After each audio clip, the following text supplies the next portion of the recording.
మాజీ ప్రధానమంత్రి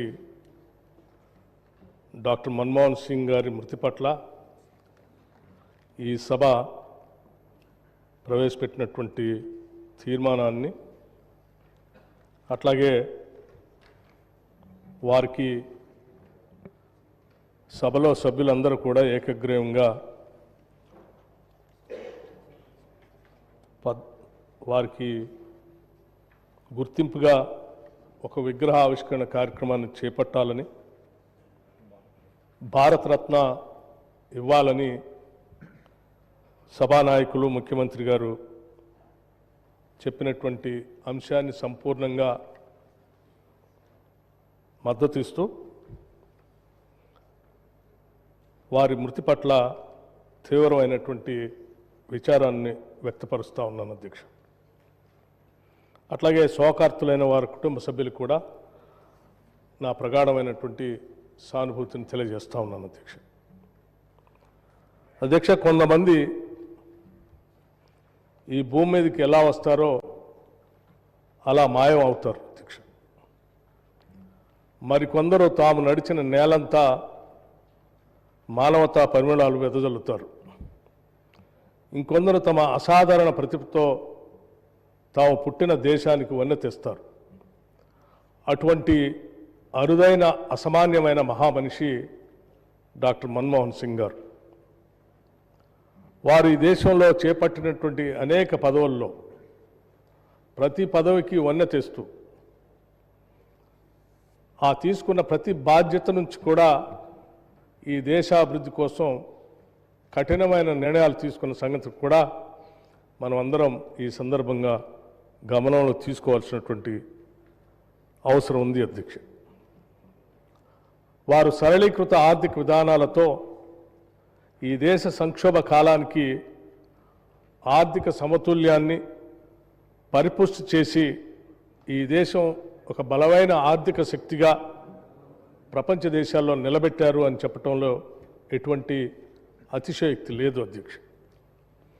గ్లోబలైజేషన్ కానీ లిబరలైజేషన్ కానీ లేకపోతే ఈ దేశానికి సంబంధించి గ్లోబల్ ట్రేడ్కి ఈ దేశ ద్వారాలు తెరిచి ప్రపంచంలో భారతదేశాన్ని గొప్పగా నిలబెట్టినటువంటి ఒక గొప్ప ఆనాటి ఆర్థిక శాఖ మంత్రులుగా దేశ ప్రధానిగా వారు తీసుకున్న నిర్ణయాలన్నీ కూడా ఉపయోగపడుతున్నాయని చెప్పడంలో ఎటువంటి సందేహం లేదు అధ్యక్ష.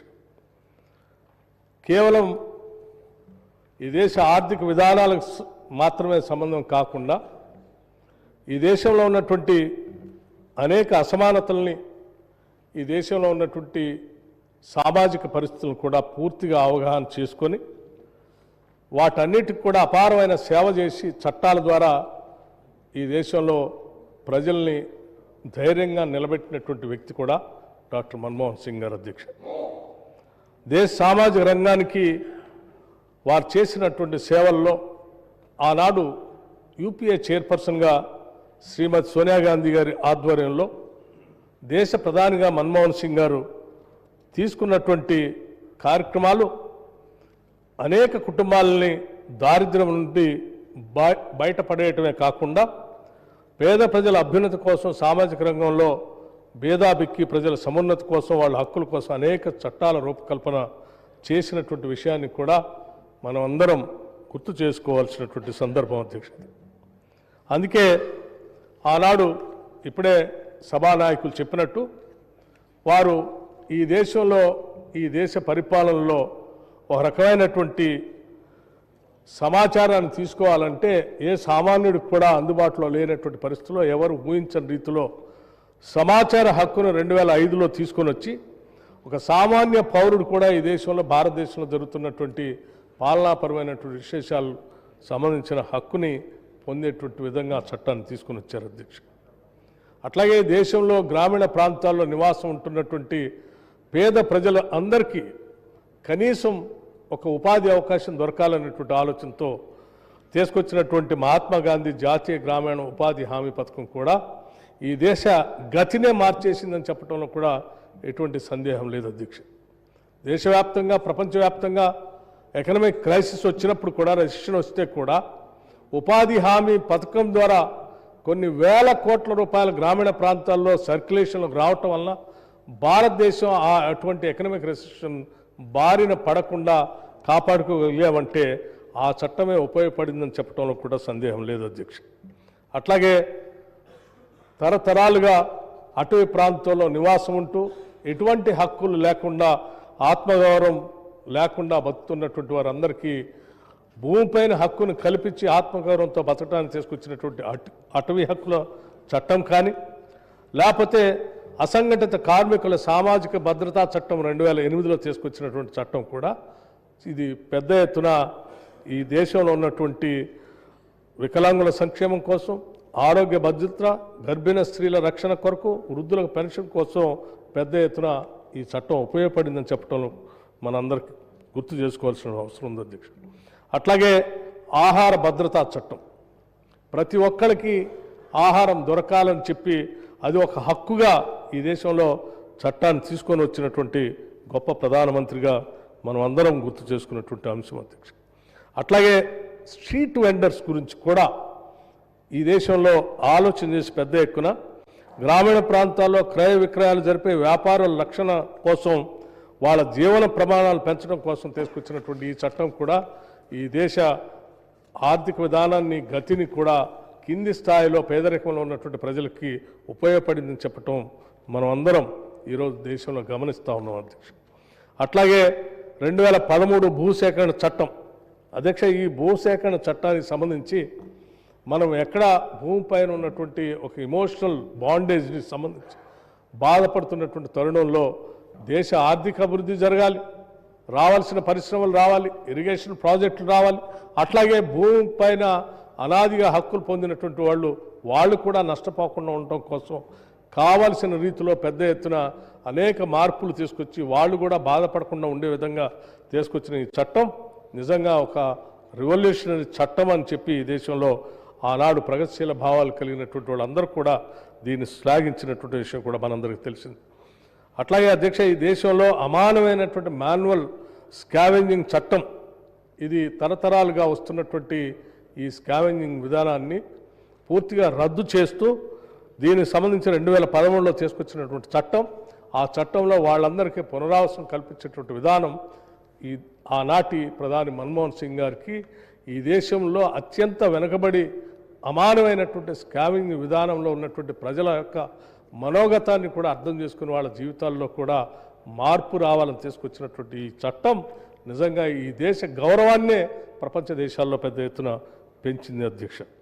అట్లాగే ఇటువంటి అనేక రకాలైనటువంటి చట్టాలతో పాటు ఈ దేశంలో ఉన్నటువంటి ప్రజల యొక్క ఆలోచనలకు అనుగుణంగా ఒక ప్రధానమంత్రిగా, ఒక సామాన్యుడిగా ఈ దేశంలో వారు అందించినటువంటి పాలన ఈ దేశంలో పాలన చేసి అందరికి కూడా ఇది ఒక రకమైనటువంటి ఇన్స్పిరేషన్.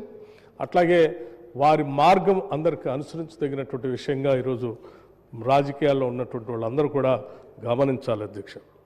అట్లాగే ఈ దేశంలో ఉన్నటువంటి ప్రజలందరికీ మన్మోహన్ సింగ్ గారు చేసినటువంటి సేవలు, వారు చూపించినటువంటి దార్శనికత ఎంత గొప్ప విషయమో అదే స్థాయిలో తెలంగాణ ప్రజలు మరీ మర్చిపోకుండా తీసుకున్నటువంటి వారు తీసుకున్న నిర్ణయం తెలంగాణ ప్రజలకి అత్యంత ఇష్టమైనటువంటి నిర్ణయం అధ్యక్ష. దశాబ్దాలుగా తెలంగాణ కోసం కొట్లాడుతున్నటువంటి ఈ ప్రజల యొక్క ఆలోచనలందరినీ నిజం చేయటం కోసం ఆ సభలో సంపూర్ణమైనటువంటి మెజార్టీ లేకపోయినప్పటికీ ఆనాటి యూపీఏ చైర్పర్సన్ గారు సోనియా గాంధీ గారు వారు కలిసి మాట్లాడుకొని మిగతా విపక్షాలందరినీ కూడా ఒప్పించి ఆ చట్టాన్ని రెండు సభల్లో కూడా పాస్ చేపించి తెలంగాణ ప్రజల కళని నిజం చేసినటువంటి ఒక గొప్ప ప్రధాని మన్మోహన్ సింగ్ గారు అధ్యక్ష. వారు చేసినటువంటి సేవను యావత్ తెలంగాణ ప్రజలందరూ కూడా తెలంగాణ రాష్ట్రం ఉన్నంతకాలం గుర్తు చేసుకుంటుందని చెప్పి ఈ సందర్భంగా మీ అందరికీ మనవి చేస్తూ ఉన్నాను అధ్యక్ష.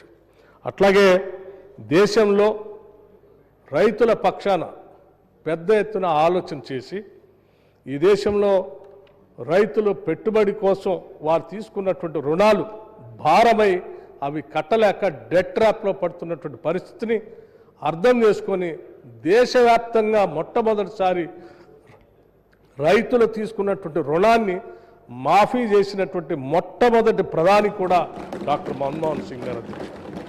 ఈ విషయాన్ని ఈరోజు మనం ఈ రాష్ట్రంలో 2 లక్షల రూపాయల రుణమాఫీ చేసుకున్నటువంటి సందర్భంలో నేరుగా 21,000 కోట్ల రూపాయలు తెలంగాణ రాష్ట్రం రైతుల అకౌంట్లో వేసామనంటే దానికి మార్గదర్శి కూడా ఆనాటి మన్మోహన్ సింగ్ గారే అని చెప్పి ఈ సందర్భంగా మనందరం గుర్తు చేసుకుంటూ మరొకసారి వారి ఆత్మకి శాంతి కలగాలని వారి కుటుంబ సభ్యులందరికీ కూడా నా ప్రగాఢమైనటువంటి సానుభూతి తెలియజేస్తూ సభానాయకులు ప్రవేశపెట్టినటువంటి ఈ తీర్మానానికి ముఖ్యంగా భారతరత్న ఇవ్వాలని చెప్పినటువంటి అంశాన్ని ఏకగ్రీవంగా సభలో ఉన్నటువంటి సభ్యులు అందరూ కూడా దానికి ఆమోదం తెలపాలని, అట్లాగే ఒక ప్రముఖమైనటువంటి ప్రాంతంలో వారి విగ్రహాన్ని పెట్టాలని చెప్పి గౌరవ ముఖ్యమంత్రి గారు చెప్పినటువంటి అంశాన్ని కూడా అందరం సానుకూలంగా స్పందించి దానికి ఆమోదం తెలపాలని చెప్పి మీ అందరినీ కోరుతూ మరొకసారి వారి ఆత్మకి